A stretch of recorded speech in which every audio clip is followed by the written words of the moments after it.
What's going on, guys? This is Rob, and if you're enjoying the content that I'm uploading onto my channel, then feel free to subscribe, and you can also offer suggestions on topics and characters and storylines and whatnot that we can have discussions on later on in this channel. Alright, so getting into Inhumans versus X-Men, this presents an interesting situation for us, and the reason why is because the way this story is written, you really don't have to have read anything regarding the Inhumans or the X-Men.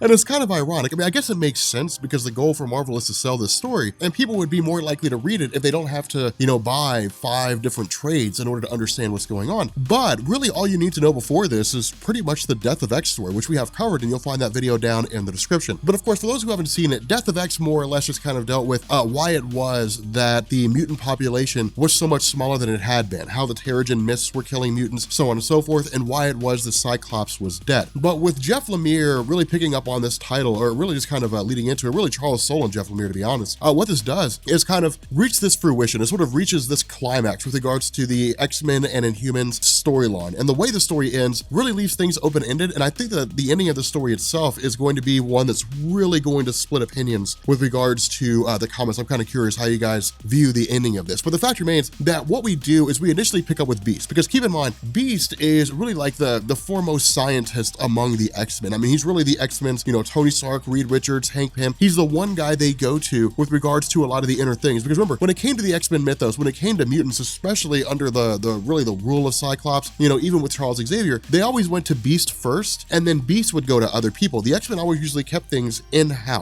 They kept things inside. They really didn't like to deal with external people being involved in mutant affairs. And what Beast has been doing has essentially been going through and trying to figure out a way to prevent the Terigen mists from killing mutants. Because remember, the Terigen mists basically create physical reaction. It essentially just kind of causes the body to break down and causes them to die. And so the result of this is that Beast has come to the conclusion that there is no way to save the X-Men, that they have 2 weeks until they all die. There's no way to stop the Terigen mists from spreading across the earth. The reason being because the mists themselves will basically begin to break apart on the molecular level and disperse across the planet in their entirety. So basically, it speeds up the timetable. Where previously it was going to be a cloud that would just kind of make its way across the world, well then suddenly the cloud's just going to break up, and it's going to result in the mists spreading around faster than they were before. And so the mutants have 2 weeks before they're dead. Now, what this does is it really, I guess this meeting of sorts really takes place prior to some of the other events that we're going to see in the story. So we can really kind of start with this meeting and say it takes place in the past. But what happens here is things like a rift is essentially created. Now, keep in mind, no one knows that Emma Frost had basically duped everybody into believing that Black Bolt of the Inhumans had killed Cyclops. Because remember, that was one of the huge things with regards to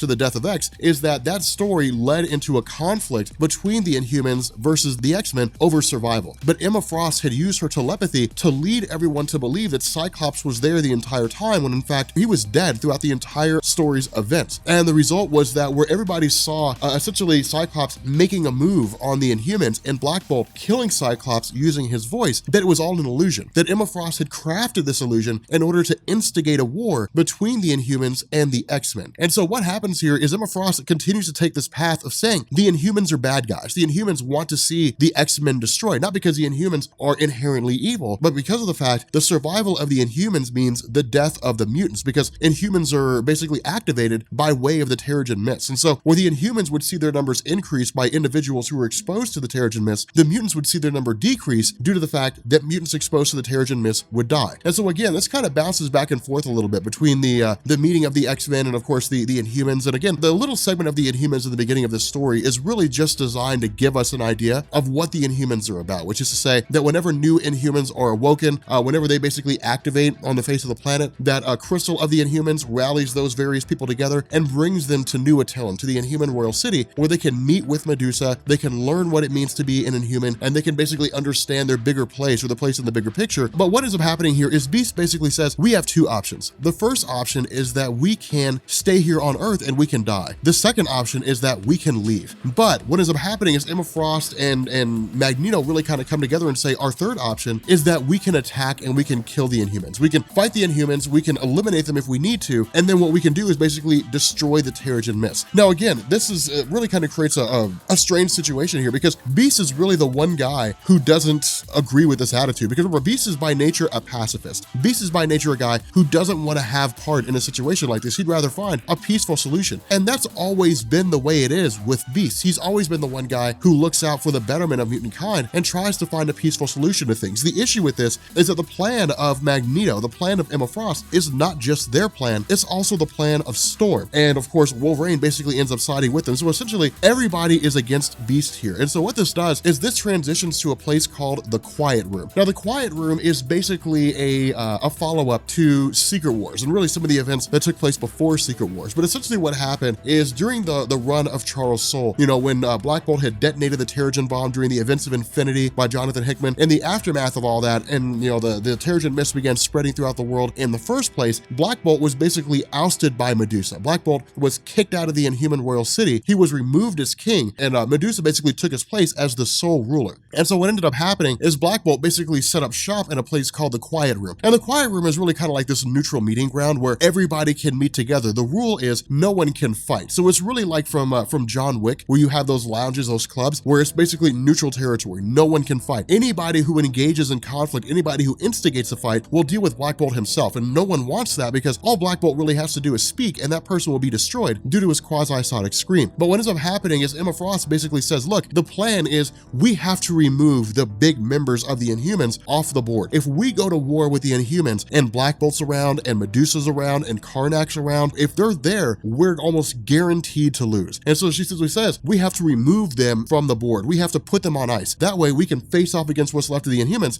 and we can take them out quick, fast, and in a hurry. Now, we'll get to Karnak here in a second, because not a lot of people know about him, but the idea here is that within the Quiet Room, there was a woman who had basically been performing a kind of musical act. And what ends up happening is this woman named Lady Shine shows up to basically the office of Black Bolt, where he's meeting with Emma Frost. And this is basically the plan of Emma Frost. Lady Shine goes to shoot Black Bolt. Black Bolt uses his scream, and then Lady Shine absorbs the energies of his scream. And this is when we learn that Lady Shine is actually Dazzler, this character with the ability to absorb different types of energy and then channel those energies for a multitude of effects. But what this does is allow her to basically fire Black Bolt's energies back at him and then basically subdue him. Now from here, we switch over to Karnak. Now again, Karnak is a member of the Inhumans who's not actually undergone the Terrigen Mist. He's really the only member of the Inhuman royal family who had never gained any real powers. Instead, Karnak's ability comes through meditation, it comes through experience, that he can basically detect the flaws in things. But what ends up happening is he's basically approached by Jean Grey. And the idea is that Karnak's kind of taken by surprise, but not really, in the sense that he's more or less, he's kind of,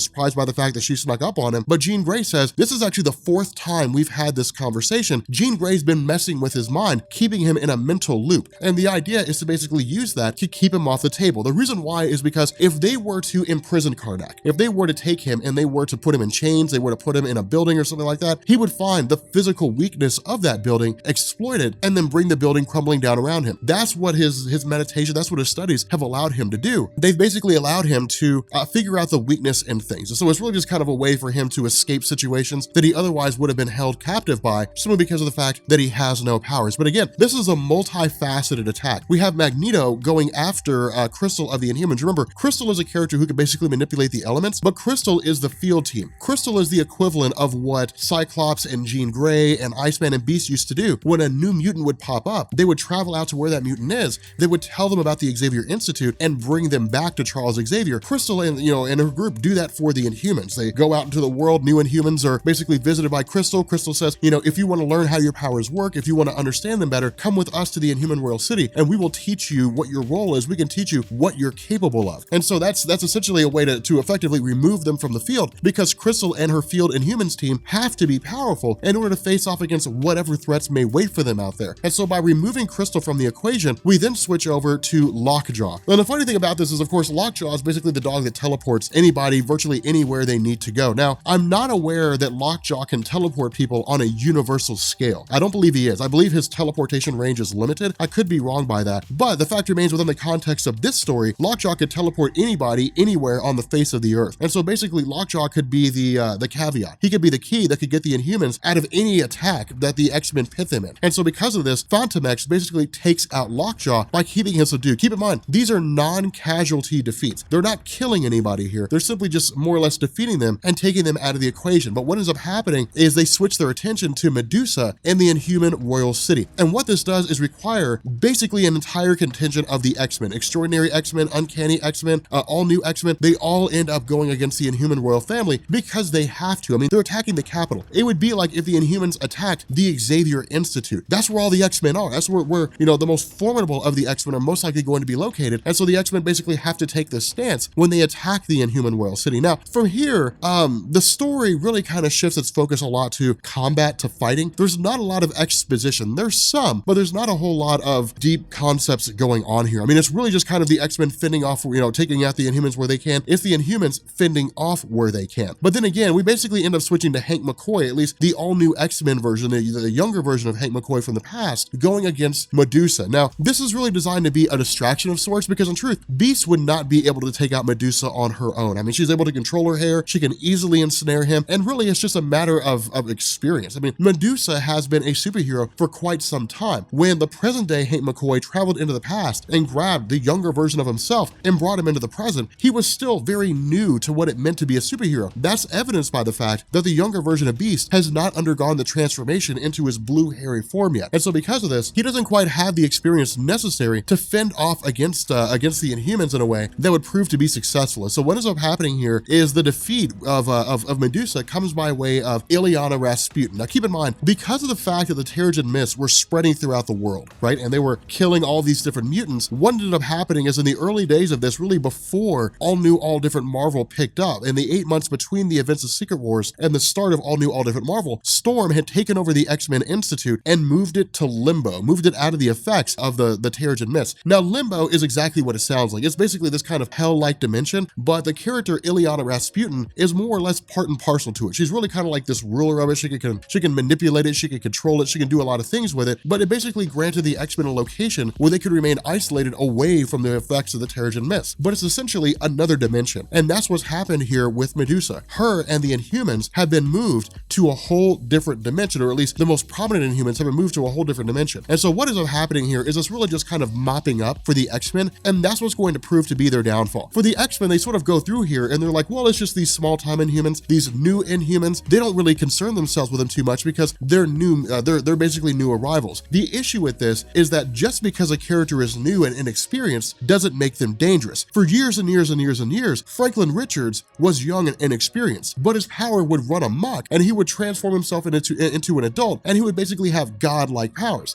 And so because of that, there's no telling for the X-Men what kind of casualties may befall them if they were to continue to ignore a lot of these Inhumans. And so in the end, the focus begins to shift towards rounding up whatever Inhumans are left and then trying to find a way to subdue them. The problem is there are so many new Inhumans. That was the big issue, you know, when it came to Marvel and the mutants, for example. You know, when mutants were just popping up because of their X gene activating through puberty or whatever the case may be, they were coming out left and right. I mean, it was just all over the place. There were too many to keep track of. And that's what's happening here. You know, as long as there's an individual out there in the world that has an Inhuman gene, when they're exposed to the Terrigen Mist, their Inhuman powers will activate. And the result is that there's no telling how many Inhumans are out there, and there's too many for the X-Men to keep track of. The most logical result is that some of the Inhumans begin to make their escape. In this instance, a character named Iso and a character named Inferno. And what they actually end up doing is they actually end up traveling to Eldrak. Now, Eldrak is an example of some of the more exotic Inhuman powers in the sense that Eldrak was a person at one point in time, but when Eldrak underwent exposure to the Terrigen Mist, he turned into a giant doorway. That's how crazy some of the Terrigen or some of the Inhumans can become in terms of what they transform into. Now, Eldrak being a doorway allows for teleportation, and it's kind of similar to like the Siege Perilous from the X-Men continuity. The difference here is that Eldrak is not just any doorway. It's not like you can just walk through and end up wherever you want to be. Eldrak sends you where you're needed most. And so you may not go where you want to go. You go where fate seems to indicate that you're most needed. Now, how Eldrak knows this, we don't know. That's never really been explained to us in Marvel Comics. It's just really more of a convenience aspect. You know, Eldrak's only ever really invoked whenever a writer just needs to send a character somewhere and doesn't need to offer an explanation why. And so what ends up happening is Iso and Inferno pass through the doorway, and when they do, they immediately encounter Old Man Logan. So of course, this creates kind of a funny situation because Old Man Logan, of course, is still formidable in his own right, but he's nowhere near as dangerous as X-23, whom they've just escaped from. Now, that's a little bit of a discussion I want to have here for a second, because a lot of people have been asking this question about like X-23 in relation to Old Man Logan. If we were talking about X-23 and Wolverine before he died, before he was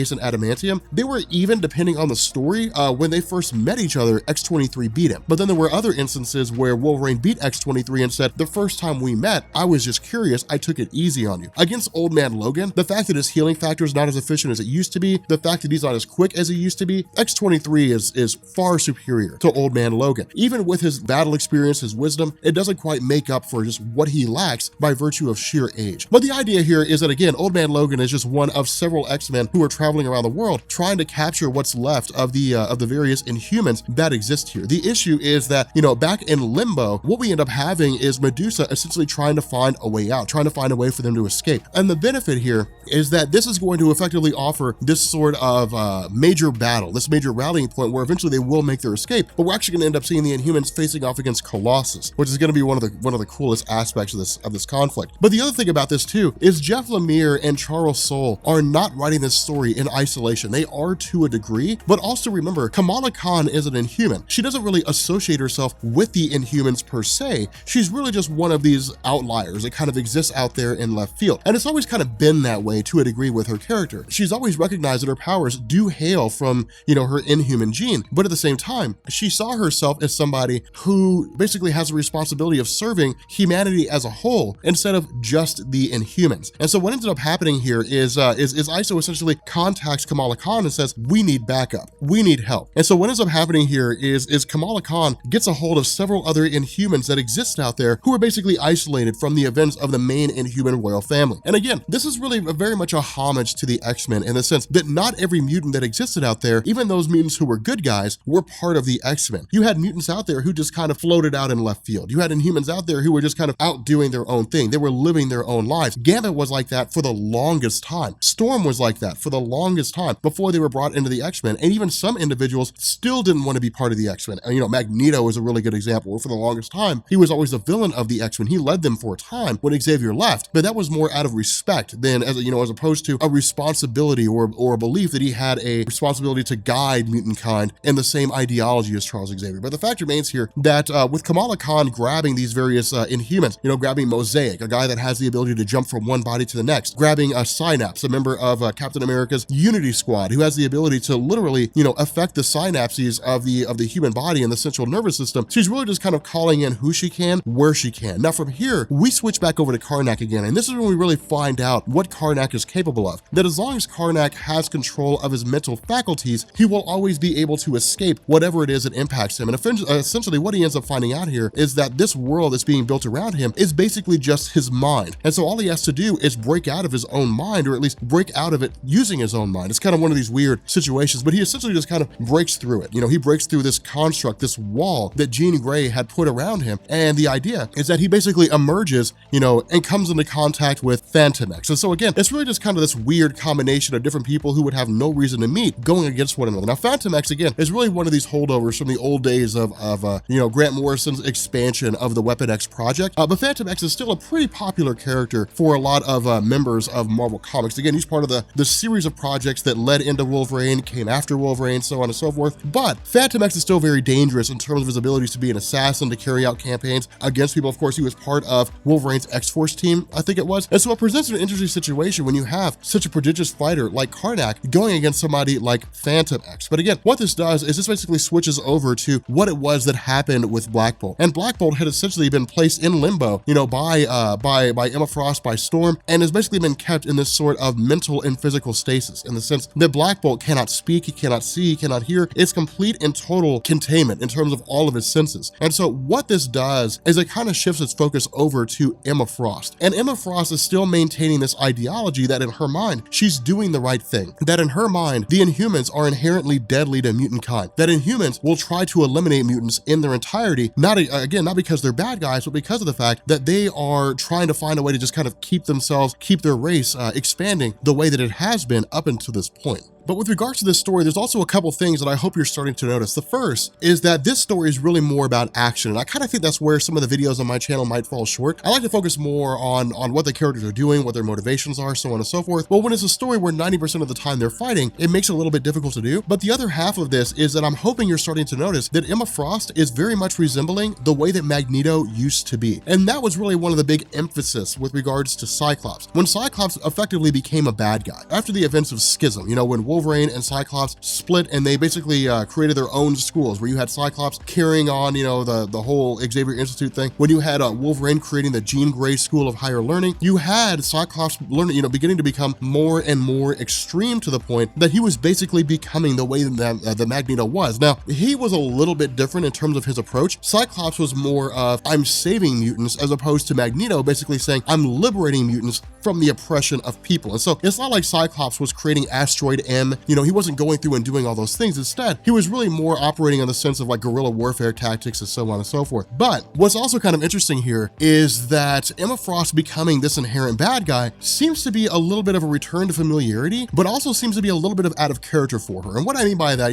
as we kind of continue through this little bit of a story, of course, with Mosaic taking over the body of Magneto and learning about the plans of the X-Men, with the character of Emma Frost, her form and function was that originally she was just a member of the Hellfire Club, and she had a lot of her own experiences, different things like that. But her becoming a leader of sorts came in two fashions. The first was with the Hellions, and the Hellions were basically her own little group of students that were taught to function under her belief system, taught to function under her goals and her ambitions, different things like that. The other half were the Stepford Cuckoos, and the Stepford Cuckoos were the closest thing Emma Frost ever had to legitimate daughters. I mean, they were a Weapon X project attempt to clone Emma Frost, and there were, three of these characters. There were really four until one of them were killed by Quentin Quire. But there were, different groups of them. They were functioning in the capacity of operating as a hive mind. There we go.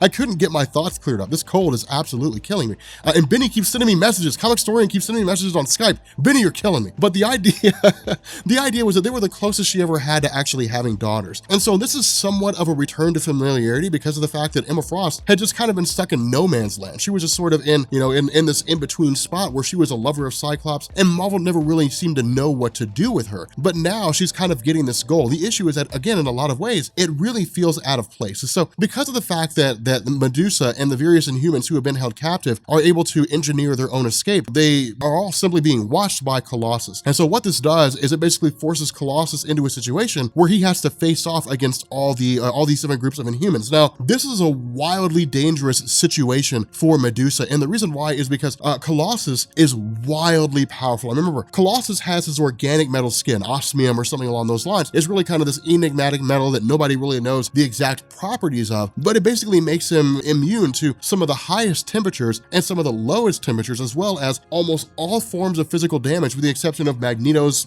powers over magnetism, adamantium, different things like that. But the fact remains here that he's a one-man army if he faces off against the Inhumans. And so Medusa has to play it safe, but she also knows they have to get out of there somehow. And so what we end up doing is we basically switch over to Mosaic, of course, who had taken over the body of the young Cyclops while he was going through, jumping from person to person after figuring out what was going on with their plan, after taking over Magneto's body. What he ends up basically saying, or what he tells Kamala Khan and the younger members, or these new individuals of the Inhumans who have been rallied by Kamala Khan, is why the X-Men are fighting in the first place. And it's basically Mosaic saying, look, here's the lay of the terrain, here's where things stand right now. The Inhumans grow because the Terrigen Mist expose normal humans with an Inhuman gene and gives them Inhuman powers. It bolsters the ranks of Inhumans. The mutants are dying because the Terrigen Mists are just deadly to them. And so what ends up happening is Kamala Khan says, well, then who are the good guys here? I mean, they're both basically fighting for survival, so where are the good guys? And so essentially what happens is Kamala Khan and her group kind of come out of left field here. And what they end up doing is they end up devising their own little device that will basically destroy the Terrigen Mists. Now, this actually comes by way of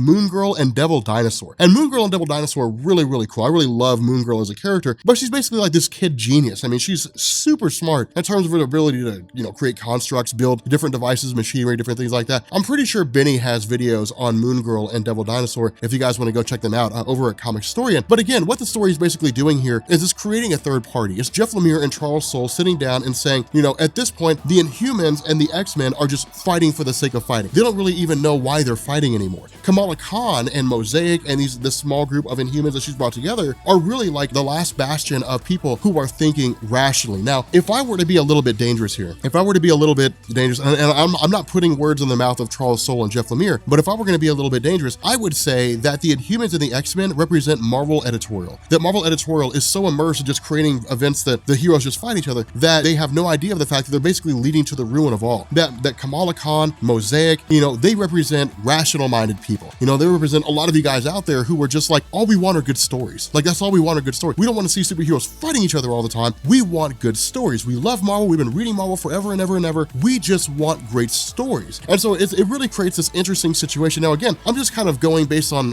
how I perceive it. You guys may be looking at it something, you know, in a totally different way, but as I was going through the story originally, that's something that kind of stuck out to me. You know, that at this point, the Inhumans and the X-Men seem to be fighting just for the sake of having a story where they're fighting. There doesn't really seem to be any real reason for why that's the case. But what this does is lead to this kind of massive battle that takes place back on Earth itself, you know, with regards to all these different Inhumans and all these different mutants facing off against one another. And that's when the story really begins to sort of wind down. And the reason why is because with Lockjaw having been freed by Karnak, and with Karnak teleporting to Medusa and her Inhumans and whisking them out of there away from the dangers of Colossus, what this does is basically bring them all into conflict with one another in Iceland. And so what ends up happening here is this major battle basically shows what's going on with Emma Frost, that all of these individuals basically begin to realize that Emma Frost had tricked them all. Now, of course, this comes by way of Havoc. Remember, Havoc knew what was going on, but Havoc kept the secret of Emma Frost simply because of the fact that Havoc felt like he owed Cyclops, that he and his brother had fought so often. So Havoc had felt like he had abandoned Cyclops, and so he felt like he owed something to his brother and owed something to Medusa. And so the result is that where this Terrigen mist continues to make its way towards Iceland, begins to make its way towards the mutants, that in the end, that we end up having, you know, Moon Girl, Devil Dinosaur, we end up having Kamala Khan activate their device that destroys the Terrigen mist in their entirety. And where the purpose behind the battle seems to come to an end, Emma Frost wants to keep fighting. And that's when the answers begin to pour out. That's when Havoc basically comes out and says, look guys, you know, Emma Frost had basically duped you all. Emma Frost had lied to you all. Emma Frost used her powers to lead you all to believe that Cyclops had been killed by Black Bolt, when in reality, Cyclops had died long before Black Bolt had been killed. And so everybody out there who seemed to have this information from, you know, in one way or another, comes out and basically says, yes, this is the truth. This is exactly what's been happening here. And so in the end, where, you know, Medusa even goes as far as to threaten to kill Emma Frost herself, in the end, she doesn't. Of course, it's simply because of the fact that Havoc basically comes to Emma Frost's rescue and prevents Medusa from killing her. But what ends up taking place here is this basically Emma Frost being elevated to the position of where Magneto used to be. Emma Frost being the new, you know, presumably leader of what will become the next iteration of Brotherhood of Evil Mutants or something along those lines. It's basically Medusa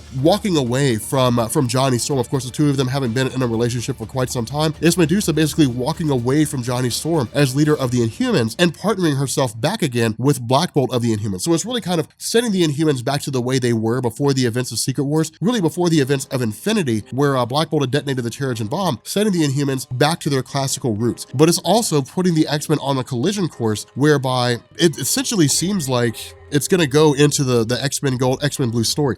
But again, you know, I kind of wanted to leave my opinion out until the end of this story. If I'm going to be honest with you guys, this story really felt forced. It really felt like it was Marvel editorial saying, you guys need to write this story the way it's been done. Now, I would wager this story was written before Marvel felt all the backlash from, you know, the political stories that they were writing. And the result was that Marvel really just kind of sat down and said, okay, fine, this story's already done. We might as well send it out there. And then Marvel, of course, has kind of switched gears and they're going into Generations. But this story really felt forced. I mean, I wouldn't say it was bad, but I would say it's a story that didn't really resonate with me, and the ending really kind of seemed to drop off.